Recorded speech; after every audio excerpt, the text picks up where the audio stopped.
Mr. Clicky, Mwarindo Musiki, Mr. Click, mukuru waku Mosala. Akura nichiona rega tsamba nasi ndigonyora pamwe kuva kuri koko ingasvika opene usiku hani kwase kurara ndati pamwe zvekunetseka mulife izi ngezvangu ndega ndati zvekushaya hope ndakarara usiku nezvangu ndega pavanondiona ndichismaira vanenge vachigaya zvondifaira vasingazivi nhamo nematambudziko mulife mangu ndeangu ndega chimangaka kurara kwamba nemota rimwe racho vakaflya mudenga kane ndege but still ini ndiri kungorova rege but levi iri tete namari yemudzeke pamwe ndakaroyiwa nevakafa chii chinoita ndigosafa andirove kuwara baba vagomuka pamwe life yangu ingatanga kutofamba ndati pamwe zvekunetseka mulife izi ngezvangu ndega ndati zvekushaya hope ndakarara usiku nezvangu ndega pavanondiona ndichismaira vanenge vachigaya zvondifaira vasingazivi nhamo nematambudziko mulife mangu ndeangu ndega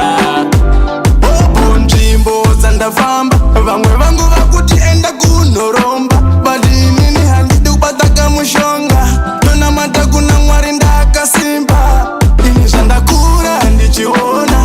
rega tsamba nasi ndigonyora pamwe kuva kuri koko ingasvika opene usiku hani kwase kurara saki pamwe zvekunetseka mulife izi ngezvangu ndega ngati zvekushaya hope ndakarara usiku nezvangu ndega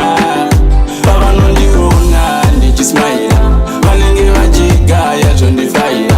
vasingazivi nhamo nematambudziko mulife mangu ndeangu ndega chimangaka kurara kwamba nemota rimwe racho vakaflya mudenga kane ndege but still ini ndiri kungorova rege but levi iri tete namari yemudzeke pamwe ndakaroyiwa nevakafa chii chinoita ndigosafa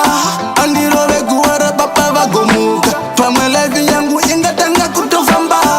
ndati pamwe zvekunetseka mulife izi ngezvangu ndega ndati zvekushaya hope ndakarara usiku nezvangu ndega pavanondiona ndichismaira vanenge vachigaya zvondifaira vasingazivi nhamo nematambudziko mulife mangu ndeangu ndega